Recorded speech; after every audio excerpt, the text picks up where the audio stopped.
നിങ്ങൾ അറിഞ്ഞോ? അങ്ങനെ നമ്മുടെ പാമ്പാക്കുടയിലും എത്തി കോട്ടയ്ക്കൽ ആര്യവൈദ്യശാല. ഈ കഴിഞ്ഞ ദിവസമായിരുന്നു കേട്ടോ ഈ കടയുടെ ഉദ്ഘാടനം. ഇനിയിപ്പോ നമ്മൾ ആയുർവേദ മരുന്ന് വാങ്ങാൻ വേണ്ടി വേറെ എങ്ങോട്ടും പോകേണ്ട ആവശ്യമില്ലല്ലോ. നമ്മുടെ സ്വന്തം നാട്ടിലുമായി കോട്ടയ്ക്കല്. അപ്പൊ ഈ കട നിങ്ങളെയും കൂടി ഒന്ന് കാണിക്കാമെന്ന് കരുതിയാണ് ഞാൻ ഈ വീഡിയോ നിങ്ങളിലേക്ക് എത്തിക്കുന്നത്. നമുക്ക് വേണ്ട എല്ലാവിധ ആയുർവേദ മരുന്നുകളും ഇവിടെ ഉണ്ട് കേട്ടോ. ഇവിടെ ഡോക്ടറുടെ സേവനവും ഉണ്ട്.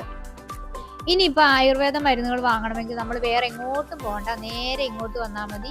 ഇത് പാമ്പാക്കുടയിലെ SNDP ജംഗ്ഷന്റെ തൊട്ടടുത്തായി കോട്ടയ്ക്കൽ ആര്യവൈദ്യശാല. ഞങ്ങൾക്ക് വേണ്ട എല്ലാ മരുന്നുകളും ഇവിടെ ഉണ്ടായിരുന്നു. നമ്മുടെ സ്വന്തം പാമ്പാക്കുടയിൽ ഇങ്ങനെ ഒരു കോട്ടയ്ക്കൽ വന്നു കഴിയുമ്പോൾ നിങ്ങളെ ഒന്ന് കാണിക്കണ്ടേ? അതുകൊണ്ടാണ് ഞാൻ ഇവിടെ വന്നപ്പം നിങ്ങൾക്ക് വേണ്ടിയിട്ടാണ് ഈ വീഡിയോ എടുത്തത്. ഈ വീഡിയോ നിങ്ങൾക്ക് ഇഷ്ടമായെങ്കിൽ നിങ്ങൾ അന്ന് അഭിപ്രായങ്ങൾ കമന്റ് ചെയ്യണേ.